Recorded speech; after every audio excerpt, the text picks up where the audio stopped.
अनोखी, इतनी सटीक भविष्यवाणी। चाल चक्र। नमस्कार, बहुत स्वागत है आपका। आप देख रहे हैं चाल चक्र और मैं हूं आपके साथ शैलेंद्र पांडे।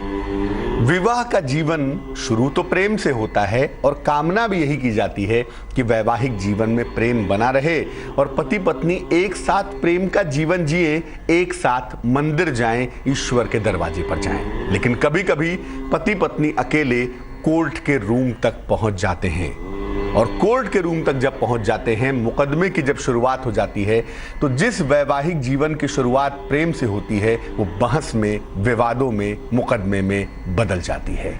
आज बात वैवाहिक जीवन के मुकदमों की करेंगे और क्या खास है चाल चक्र में, चलिए बताते हैं। चाल चक्र में आज बताएंगे कि कौन से ग्रह पति पत्नी को कोर्ट पहुंचा देते हैं। आखिर कब स्थितियां ऐसी बनती हैं कि पति पत्नी एक दूसरे के ऊपर मुकदमे करने लगते हैं। कौन है वैवाहिक जीवन का विलन जो सीधे सीधे विवादों को जन्म देता है। ये तमाम बातें बताएंगे और आपको उपाय भी बताएंगे कि ज्योतिष के माध्यम से विवाह के मुकदमों को कैसे सुलझाएं, कैसे इन विवादों से छुटकारा पाएं। इसके अलावा राशियों की सटीक भविष्यवाणी होगी आपके लिए और आप जान पाएंगे क्या है आज का शुभ पहर।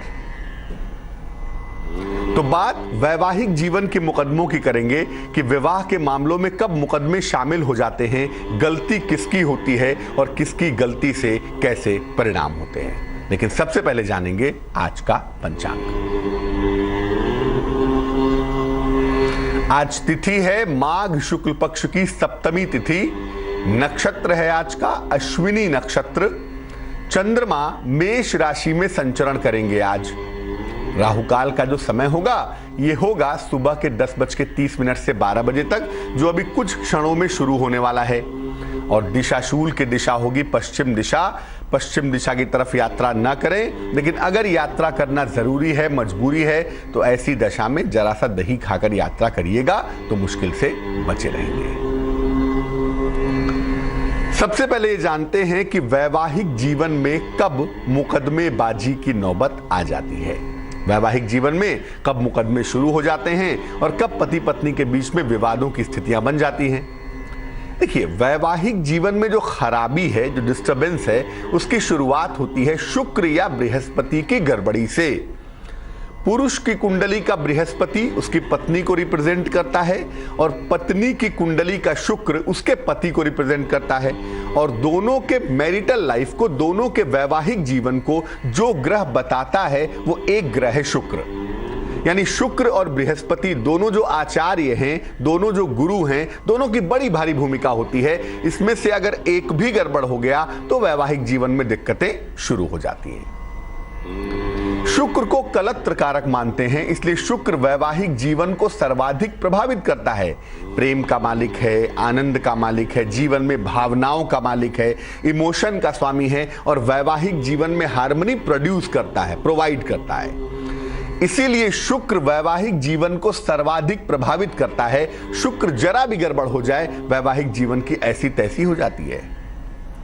शुक्र की गड़बड़ी से वैवाहिक जीवन निश्चित बिगड़ता है। विवाह चलना ना चलना तो बात का सवाल है, लेकिन वैवाहिक जीवन में जो आनंद का भाव है, वैवाहिक जीवन में जो चैन का फैक्टर है, वो बिगड़ जाता है अगर कुंडली में शुक्र बिगड़ गया तो। शुक्र और बृहस्पति वैवाहिक जीवन में गड़बड़ी करते हैं, लेकिन जो मुकदमों की शुरुआत होती है वो या तो होती है मंगल से या तो होती है केतु से। मंगल और केतु दोनों अग्नि के बड़े बेहतरीन ग्रह माने जाते हैं। तो वैवाहिक जीवन में शुक्र और बृहस्पति समस्याएं तो देते हैं, लेकिन जो मुकदमे हैं, जो कोर्ट कचहरी है, जो पुलिस कचहरी है, इनकी जो शुरुआत होती है ये मंगल या केतु से होती है। मंगल एक फायर का प्लेनेट है, अग्नि तत्व का प्लेनेट है और रिश्तों का फेविकोल है भाई। मंगल भावनाओं को मजबूती से जोड़े रखता है और केतु का जो स्वभाव है वो भी बहुत हद तक मंगल की तरह कहा गया। शास्त्र कहता है कुजवत केतु, यानी मंगल की तरह के परिणाम केतु के अंदर आते हैं। इसीलिए जब वैवाहिक मामलों में मंगल की भूमिका हो जाए या केतु की भूमिका हो जाए तो मुकदमों की शुरुआत हो जाती है। मंगल या केतु मामले को आक्रामक बना देते हैं, एडजस्टमेंट नहीं होता, वहां पे होता है अटैक करना। मेरी पत्नी ने ऐसा कहा, मैं उसको ऐसा कहूंगा, मेरी पत्नी ने ये कह दिया, मैं उसको ऐसा कह दूंगा, या पति ऐसा करता है, मैं उसको ऐसे परेशान करूंगी। ये मामला अटैकिंग का हो जाता है। मंगल को सेनापति कहते हैं, वैसे भी अटैक और डिफेंस का मालिक है, और केतु मंगल के स्वभाव का होने की वजह से फायर को एलिवेट कर देता है, फायर को बढ़ा देता है। ऐसा करने से मुकदमेबाजी शुरू हो जाती है। देखिए, वैवाहिक मुकदमे बहुत सारी जगहों पे होते हैं। अगर इसमें बृहस्पति की कृपा हो तो मामला सुलझ जाता है। कभी कभी कोर्ट कचहरी जाने के बाद भी लोग लौट के वापस आ जाते हैं और एक बेहतर जिंदगी जीते हैं। ऐसे भी बहुत सारे लोगों को आपने देखा होगा, क्योंकि जहां पर बृहस्पति की कृपा आ गई वहां पर मामला जल्दी सुलझेगा ही, सुलझता ही है।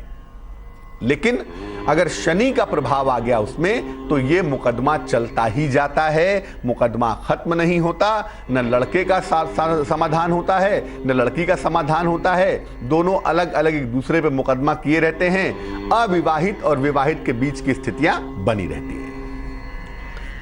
तो अगर हम विवाह के मुकदमों की बात करें, तो एक तो यह समझना होगा कि शुक्र और बृहस्पति की पोजीशन कैसी है, ताकि यह समझ पाएं कि दरअसल विवाह का मामला कैसा है। उसके बाद यह समझना होगा कि कुंडली में मंगल कैसा है और केतु कैसा है। ऐसा तो नहीं कि मुकदमेबाजी वाली कुंडली है, ऐसा तो नहीं कि मुकदमा लंबा चलता जाएगा या समाधान का कोई रास्ता ही नहीं है। बहुत बार ऐसा होता है कि कुंडली में शुक्र बृहस्पति खराब हो गए, लेकिन मंगल ठीक है, तो बस विवादों में छोटे मोटे नोक झोंक में जीवन चल जाता है। लेकिन जब मंगल लीड कर गया, तब तो आप समझ लीजिए कि मामला कोर्ट जाए बिना मानेगा ही नहीं। अब ये जानते हैं कि कब लड़के की तरफ से मुकदमेबाजी शुरू हो जाती है। लड़का कब मुकदमेबाजी करता है, यानी कब लड़की के लिए प्रॉब्लम होती है। कब किसी लड़की का पति मुकदमेबाजी करता है, लड़की को छोड़ देता है, कोर्ट चला जाता है, विवाद करता है, समस्या झंझट बखेड़ा पैदा करता है। यानी लड़के की तरफ से, दूल्हे की तरफ से कब दुल्हन के जीवन में दिक्कतें शुरू हो जाती हैं, कब मुकदमेबाजी होती है। किसी लड़की का शुक्र जो है, किसी भी लड़की का दुनिया में जो शुक्र है, जो वेनस है, वो उसके पति का स्वभाव बताता है। उसके पति का बिहेवियर कैसा है, उसके पति का प्रेजेंटेशन कैसा है, आदतें कैसी हैं, स्वभाव कैसा है ना, ये तमाम चीजें किसी लड़की का शुक्र बताता है। अब मान लिया किसी पत्नी का, लड़की का शुक्र अगर खराब हो, तो उसके पति का स्वभाव समस्या पैदा करेगा। उसके पति का स्वभाव खराब होगा, हो सकता है गाली गलौज करता हो सकता है अपशब्द बोलता हो, या चुपचाप रहता हो, कोई कनेक्शन ही ना हो, कम्युनिकेशन गैप हो। तो लड़की का शुक्र खराब हो तो लड़के का स्वभाव समस्या पैदा करता है। अब इसमें अगर मंगल की दोस्ती हो गई, मान लिया लड़की की कुंडली में शुक्र खराब है और लड़की की कुंडली में ही मंगल भी वहां पे पहुंच गया, तो ऐसी दशा में लड़का उग्र स्वभाव का हो जाता है, बहुत एग्रेसिव हो जाता है।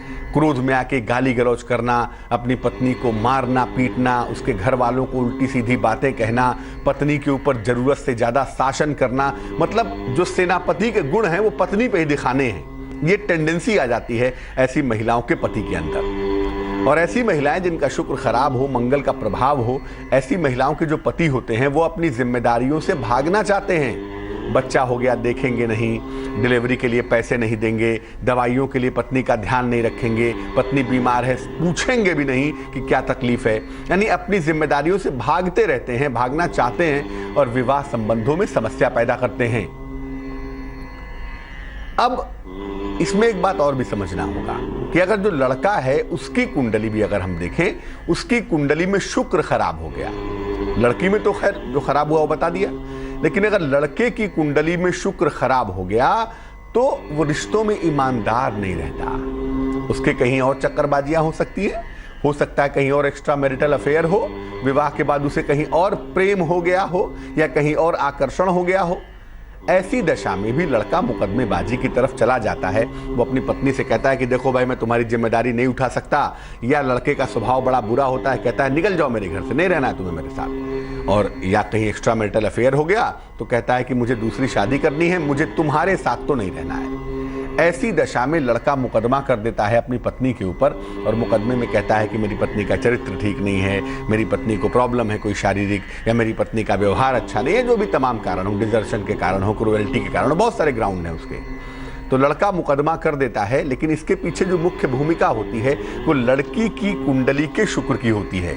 अगर लड़की की कुंडली में शुक्र डोमिनेट कर गया, कमजोर हो गया और उसके बाद उसकी स्थिति मजबूत हो गई, वीक तो है लेकिन वो वैवाहिक जीवन को प्रभावित कर रहा है और साथ में मंगल भी वहां पहुंच गया, तो निश्चित रूप से आपका पति जिससे आपने विवाह किया है वो आपके ऊपर मुकदमे करेगा, शादी तोड़ेगा, तमाम तरह के ऊधम करेगा और बहुत सारे उसके कारण हो सकते हैं। तो मान लिया आप एक ऐसी पत्नी हैं जो अपने पति के मुकदमों से परेशान है, पति मुकदमे पे मुकदमे किए जा रहा है, साथ में रहना नहीं चाहता, मामले को सुलझाना भी नहीं चाहता।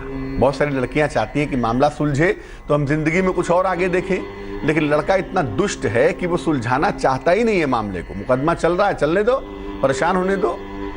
अगर आप ऐसी कोई भी महिला हैं जिसके पति ने आपके ऊपर मुकदमा या आपके परिवार वालों के ऊपर मुकदमा कर दिया है और आप उसमें जूझ रही हैं, उसमें परेशान हो रही हैं, न उससे छुटकारा मिल रहा है न उसका समाधान हो रहा है, ऐसी दशा में क्या उपाय करना चाहिए? लड़की को रोज सुबह और रोज शाम संकट मोचन हनुमानाष्टक का पाठ करना चाहिए। सुबह भी स्नान आदि करके, शाम को भी स्नान कर ले तो बहुत अच्छा, वरना वस्त्र बदल के, हाथ पैर धो के, व्यापक शौच करके आप संकट मोचन हनुमानाष्टक का पाठ कर सकती हैं। बाल समय रवि भक्ष लियो तब तीनहु लोक भयो अंधियारो, ये जो स्तुति है भगवान हनुमान जी की, इसका पाठ करना चाहिए सुबह शाम दोनों समय। हर मंगलवार के दिन हनुमान जी को लाल फूल की माला अर्पित करिए, गुलाब की हो, गुड़हल की हो, और मान लिया माला नहीं मिल पा रही, खुद बना लीजिए।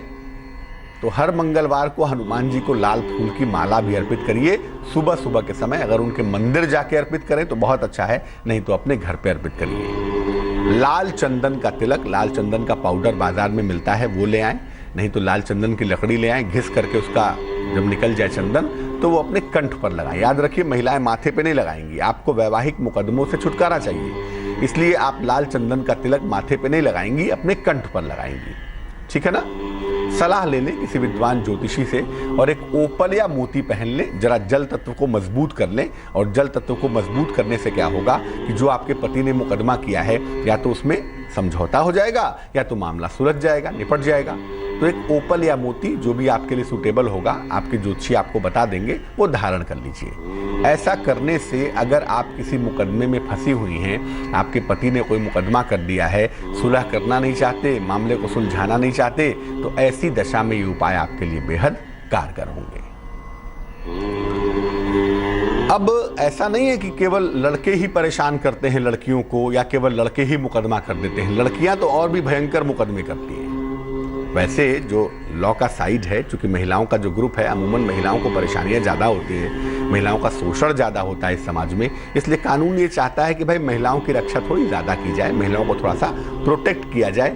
इसीलिए जो हमारा आदरणीय कानून का मामला है, कानून व्यवस्था का मामला है, वो थोड़ा सा महिलाओं को सुरक्षित करने के लिए ऐसे कानूनों का निर्माण करता है जिससे महिलाएं सुरक्षित रहें। लेकिन अब होता क्या है, जो महिलाएं वास्तव में तकलीफ वाली हैं वो तो उसका इस्तेमाल कर नहीं पाती, और जो महिलाएं तेज तर्रार हैं वो उसी कानून को हथियार बना के इस्तेमाल करने लगती हैं। तो लड़की की तरफ से भी मुकदमेबाजी होती है, लड़कियां भी मुकदमे करती हैं अपने पति पर, पति के घर वालों पर, और जाने क्या क्या मुकदमे करती हैं और क्या क्या आरोप लगाती हैं, आप पढ़ेंगे तो दंग रह जाएंगे। पहले ये जानते हैं कि कब लड़के के ऊपर मुकदमे शुरू हो जाते हैं, कब किसी लड़के की पत्नी उसके ऊपर मुकदमा कर देती है, उसके परिवार वालों को फंसा देती है। कब ऐसा करती है? अगर किसी लड़के की कुंडली में बृहस्पति खराब हो जाए, क्योंकि लड़के का जो बृहस्पति है, जुपिटर है, वो उसकी पत्नी है। तो अगर लड़के की कुंडली में बृहस्पति खराब हो गया तो पहले नंबर पे जानिए कि आपकी पत्नी महान है, ऊधम करने वाली, उपद्रव करने वाली, कर्कश वाणी वाली, कलेश करने वाली, इस तरह की पत्नी आपकी होगी, ऐसी संभावना बनती है। तो अगर लड़के की कुंडली में बृहस्पति खराब है तो पत्नी निश्चित रूप से स्वभाव की खराब होगी।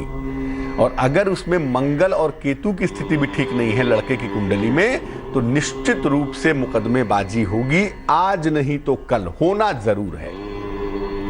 क्योंकि किसी लड़के का बृहस्पति खराब हो गया तो पत्नी का स्वभाव अच्छा होगा, ऐसा संभव नहीं है। वो कर्कशा होगी, कर्कश स्वभाव वाली होगी, और उसी में मंगल केतु अगर लड़के का खराब है तब तो भगवान ही मालिक है। पत्नी को ले आएंगे, कुछ दिन बाद कोर्ट भी जाना निश्चित हो जाएगा, आपका मुकदमेबाजी निश्चित होगी। अगर लड़के की कुंडली में बुध खराब हो और उसका संबंध सप्तम भाव से बन जाए, यानी लड़के की कुंडली में बुध खराब हो गया, कमजोर हो गया, और उसका संबंध 7वें खाने में बन जाए, सप्तम भाव विवाह का भाव होता है, उससे बन जाए। बृहस्पति तो खराब है ही, उसके अलावा बुध भी खराब हुआ, सप्तम भाव से उसका संबंध भी हो गया, कहीं ना कहीं से एसोसिएट हो गया, तो लड़की लालच में डूब जाती है।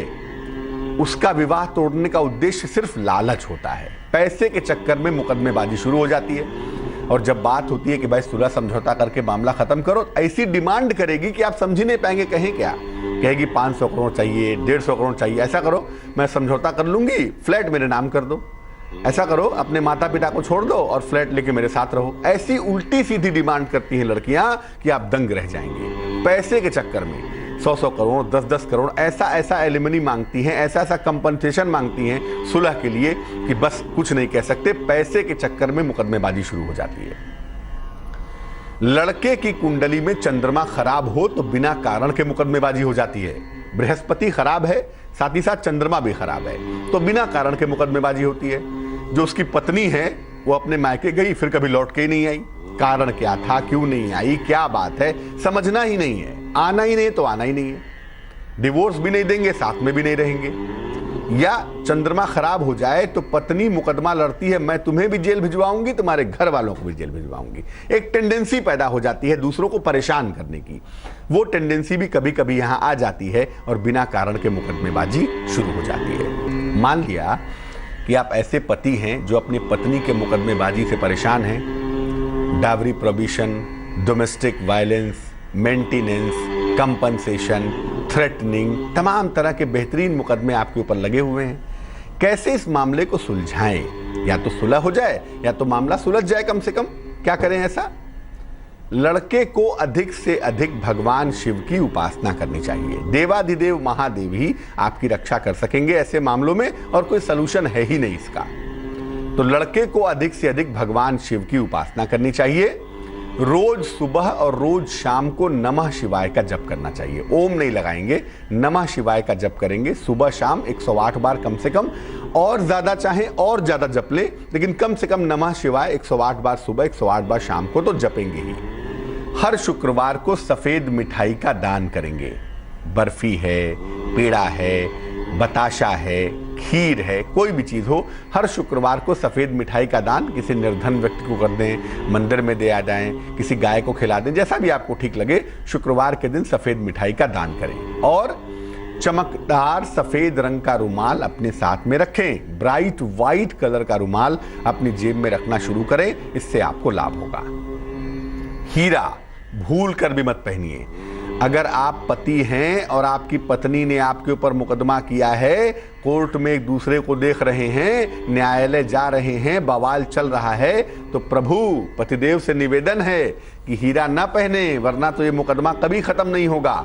हाँ, इतना जरूर है कि सलाह लेकर के किसी ज्योतिषी से सलाह ले लें, एक पन्ना पहन लें। पन्ना यहाँ बड़ा अच्छा काम करता है। बुध जो होता है ना, वो काउंसलिंग कंसल्टेंसी का प्लेनेट है, कंसल्टेंसी का विशेष तौर से, तो मामले को सुलह समझौते करवा के निपटा देता है। लेकिन सलाह लेकर ही पहनिएगा, नहीं कि अपने मन से पन्ना पहन लिया कोई और प्रॉब्लम हो गई। तो सलाह लेके पन्ना पहनिए और हीरा बिल्कुल ना पहनिए। ये उपाय करके देखिए, निश्चित रूप से आपको अपनी पत्नी के साथ या तो सुलह समझौता हो जाएगा, या तो इस मामले का एक शांतिपूर्ण, एक बेहतर समाधान निकल पाएगा। मेष राशि, जीवन साथी के साथ आपके तमाम मतभेद सुलझ रहे हैं। नौकरी में नए अवसर आपके पास आ रहे हैं और अचानक धन की प्राप्ति होती हुई आपको दिखाई दे रही है। शुभ रंग जिसका प्रयोग करेंगे वो होगा क्रीम, और भाग्य आपका साथ निभाएगा तकरीबन 81%। वृष राशि, किसी मनोरंजक यात्रा के योग बन रहे हैं। किसी आध्यात्मिक कार्य में हो सकता है थोड़े व्यस्त रहें, लेकिन काम का बड़ा और नया अवसर भी आपको मिलने वाला है। शुभ रंग फिरोजी और भाग्य होगा 68%। मिथुन राशि, क्रोध बिल्कुल ना करें। क्रोध से आपके निकट के संबंध बिगड़ सकते हैं। संतान के मामले में थोड़ा विलंब है, अभी उसमें जल्दबाजी करने की आवश्यकता नहीं है। और अगर आप नौकरी करने के बारे में विचार कर रहे हैं, इस समय नौकरी के बारे में कोई डिसीजन लेना चाहते हैं, तो वही सही समय है, उसका फायदा उठा लीजिए। शुभ रंग जिसका प्रयोग करेंगे वो होगा पीला यानी कि येलो, और भाग्य होगा 54%। कर्क राशि, सेहत आपकी बेहतर बनी रहेगी। धन की दशा में सुधार होता हुआ दिखाई देगा। नौकरी की तमाम समस्याएं भी दूर हो जाएंगी। शुभ रंग जिसका इस्तेमाल करेंगे वो होगा पीला, येलो, और भाग्य होगा 84%। सिंह राशि, परिवार में आकस्मिक लाभ की संभावनाएं बनी हुई हैं। संपत्ति संबंधी मामलों में थोड़ा सा विलंब शायद हो सकता है इस समय। नौकरी आपकी जा सकती है, ध्यान रखें। शुभ रंग धानी और किस्मत की है मेहरबानी 55%। कन्या राशि, वर्गो, विदेश से दूर से कोई शुभ समाचार मिल रहा है भाई। सेहत आपकी बढ़िया दिखाई दे रही है। धन के लेन देन में भी लाभ हो रहा है। शुभ रंग आसमानी है और भाग्य है 70%। तुला राशि, जीवन साथी का सहयोग आपको मिलेगा। माता पिता का स्वास्थ्य लगातार बेहतर होगा। अचानक धन की प्राप्ति की संभावना भी दिख पा रही है। शुभ रंग गुलाबी है, पिंक है, और भाग्य है 86%।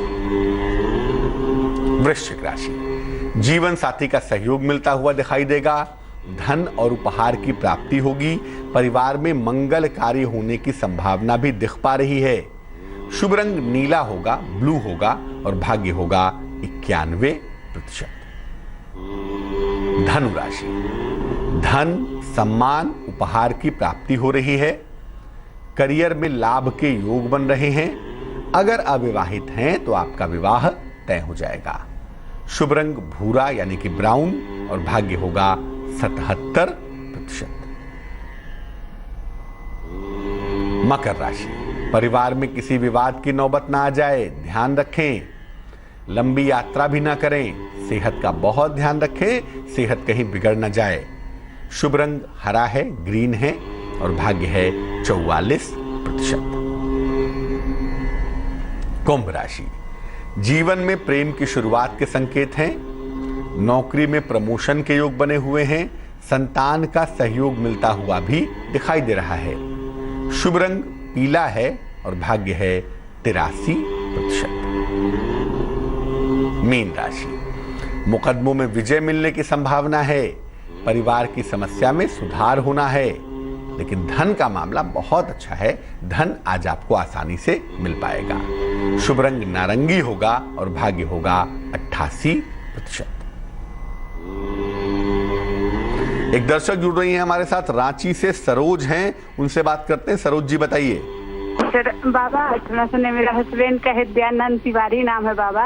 उसको ना बहुत तबीयत खराब रहता है, 3 साल से बहुत परेशान है बाबा। डेट ऑफ बर्थ पता है आपको? नहीं बाबा, 1980 को जन्म है उनका, इतना ही हमको पता है बाबा। अच्छा। क्या दिक्कत, स्वास्थ्य में दिक्कत क्या होती है? वो उनको ना घेचा में ना घाव हो जाता है, बड़ा बड़ा भाव बाबा, और उसकी तरह से हम बहुत परेशान रहती हैं बाबा। 1 से 9 के बीच में कोई संख्या बोलिए। 9 बाबा। देखो ऐसा है, पहले तो घबराने की जरूरत नहीं है। आपके पति का बुरा समय भैया फरवरी के महीने से ठीक होता हुआ दिखाई दे रहा है, और ऐसा लग रहा है कि अब उनका वक्त लगातार ठीक हो जाएगा। चिंता की बिल्कुल जरूरत नहीं है।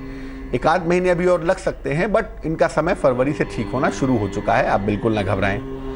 दूसरी बात यह है कि इनकी जो प्रॉब्लम है वो या तो कान, नाक और गले की है, या तो आंतों की है, इंटेस्टाइन की है। ये 2 ही समस्या हो सकती है। तो इन दोनों को हम मजबूत करने के उपाय आपको बता देते हैं, जिससे ये स्वस्थ रहें, प्रसन्न रहें, जीवन बढ़िया चले।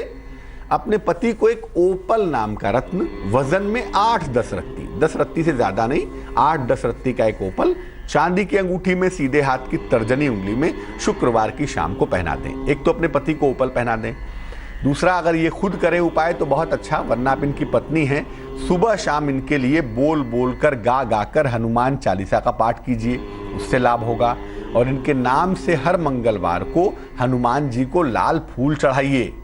हर मंगलवार को हनुमान जी के मंदिर चले जाएं, एक लाल फूल हनुमान जी को चढ़ा दें सुबह शाम जब भी मौका मिले, और चढ़ाने के बाद प्रार्थना करें कि आपके पति का स्वास्थ्य और जीवन ठीक हो जाए। तो ये उपाय आप करें, ईश्वर की कृपा से सब कुछ बेहतर हो जाएगा। एक दर्शक और जुड़ रहे हैं हमारे साथ, मनोज जी हैं गुजरात से, उनसे बात करते हैं। मनोज जी बताइए। पंडित जी प्रणाम। नमस्कार। मैं एक तो आपका अभिनंदन करना चाहता हूं कि आपकी बातें मैं खुद भी यूटिलाइज करता हूं और आजू बाजू वालों को भी बताता हूं आपकी बातें। और आपका धन्यवाद। जो प्रोग्राम है बहुत ही अच्छा है। मैं लोगों को भी सलाह देता हूँ कि आपका प्रोग्राम देखें। आपकी जो एडवाइस है वो मतलब एकदम डॉक्टर की तरह हर चीज आप ऐसे बताते हैं ना कि एकदम दिमाग में फिट हो जाती है। पंडित जी, इसके लिए मैं हार्दिक अभिनंदन और प्रणाम करता हूँ आपको। धन्यवाद मनोज जी, बताइए क्या मुश्किल है। पंडित जी, मेरे 3 सवाल है। एक तो मेरी दोबारा शादी हुई है। एक तो शादी हुई थी 2007 में, उसके बाद में 2012 में हुई है। और राजस्थान में एक सालासर हनुमान जी का मंदिर है, वहाँ की पुजारी की लड़की है। तो अभी शादी हुआ तो बच्चों को लेकर कभी खटपट होती रहती है, कभी उससे लड़ाई झगड़ा होता रहता है, पहली। दूसरा है कि मैं पिछले 15 साल से जॉब भी कर रहा हूँ और मतलब जॉब में मतलब अभी तक 20-25 हजार रुपए तक ही पहुंच पाया। जॉब में प्रोग्रेस नहीं है और या इन फ्यूचर में कोई बिजनेस कर पाऊंगा नहीं कर पाऊंगा, या जॉब भी करता रहूंगा ना, तो अभी तक कोई घर का मकान ले पाया हूँ। तीसरा प्रश्न क्या? और खाली जॉब करा। तीसरी चीज ये है पंडित जी कि बस एक मेरा मन है वो स्थिर नहीं रहता। कभी चलते चलते ख्वाब आता है। मेरे मतलब 2-3 बार एक्सीडेंट भी हो चुके हैं, दोनों हाथ 2-2 बार टूट भी चुके हैं। डेट ऑफ बर्थ आपको और पता है? गलत ख्याल आते रहते हैं। मनोज जी, जन्म की तारीख पता है? हाँ, जन्म की तारीख है पंडित जी मेरी 28/9/77 सॉरी। समय बताइए। समय 3:04 का है सुबह का। भोर में? हाँ, भोर में। और कहाँ पे जन्म हुआ है? ये राजस्थान में नवलगढ़ है। नवलगढ़ आप झुंझुनू डिस्ट्रिक्ट मान लीजिए, नवलगढ़। अभी आपने कोई रत्न पहना हुआ है? नहीं पंडित जी, कोई रत्न नहीं पहना। आपका जो प्रोग्राम से देख के सूर्य भगवान को अर्घ देता हूँ और 9 गायत्री मंत्र सूर्य भगवान के हाथ ऊपर करके बोलता हूँ। हनुमान चालीसा का 11 पाठ करता हूँ और गायत्री मंत्र बोलता हूँ। यही है जो आपका बताया, वो ही देख के करता हूँ। कुंडली कर्क लग्न की बनती है, राशि बनती है मीन। कुंडली में जल तत्व की प्रधानता दिखाई दे रही है। लग्न भी जल का, राशि भी जल की। सूर्य नामक ग्रह कुंडली के कन्या राशि में कुंडली के तीसरे खाने में बैठा हुआ है। पहली बात यह है कि जो विवाह का मालिक है इस कुंडली में शनि, वो सूर्य के घर में चला गया और शुक्र के साथ बैठ गया। बुध भी वहां बैठा हुआ है, तो शनि थोड़ा बेहतर तो है। पत्नी के साथ विवाह के बाद जीवन में फाइनेंशियली तो इंप्रूवमेंट हुआ होगा, लेकिन सूर्य के घर में शनि के पाए जाने से पत्नी का स्वभाव थोड़ा सा कर्कश हो जाता है। कभी कभी पत्नी के साथ व्यवहार की दिक्कतें पैदा होती हैं और वो दिक्कतें यहाँ पे होती होंगी। दूसरी बात यह है कि इस कुंडली में जो नौकरी का सवाल है, नौकरी के डेवलपमेंट का सवाल है, वो इसी साल ठीक होना शुरू होगा। इस साल के अगस्त-सितंबर के महीने से आपके नौकरी में इंप्रूवमेंट की संभावना बनती है। आप तेजी से अगस्त के बाद से इंप्रूव करते हुए दिखाई दे रहे हैं। और जहां तक देखो मन का सवाल है, मनाधिपति है चंद्रमा, 9वें खाने में बैठ गया केतु के साथ, और बैठा कब? दोपहर के बाद का समय है, तो चंद्रमा वीक हो गया है। केतु के साथ बैठकर कहीं ना कहीं मन में चिंताएं और समस्याएं पैदा कर रहा है। अब समाधान क्या है वैवाहिक जीवन का, करियर का और मन का? सबसे पहले एक देसी मूंगा पहनेंगे, इंडियन कोरल, जिसको कहते हैं देसी मूंगा, नारंगी रंग का होता है। एक इंडियन कोरल वजन में 10 से 12 रत्ती, तांबे की अंगूठी में, लेफ्ट हैंड की उल्टे हाथ की रिंग फिंगर में, मंगलवार को सवेरे एक देसी मूंगा बनवा के पहने, वो आपके लिए लाभकारी होगा। दूसरा काम, सुबह और शाम दोनों समय आपको ओम आदित्याय नमः, ओम आदित्याय नमः सूर्य का ये मंत्र है। सुबह भी 108 बार पढ़ेंगे, शाम को भी 108 बार पढ़ेंगे, इससे आपको लाभ होगा।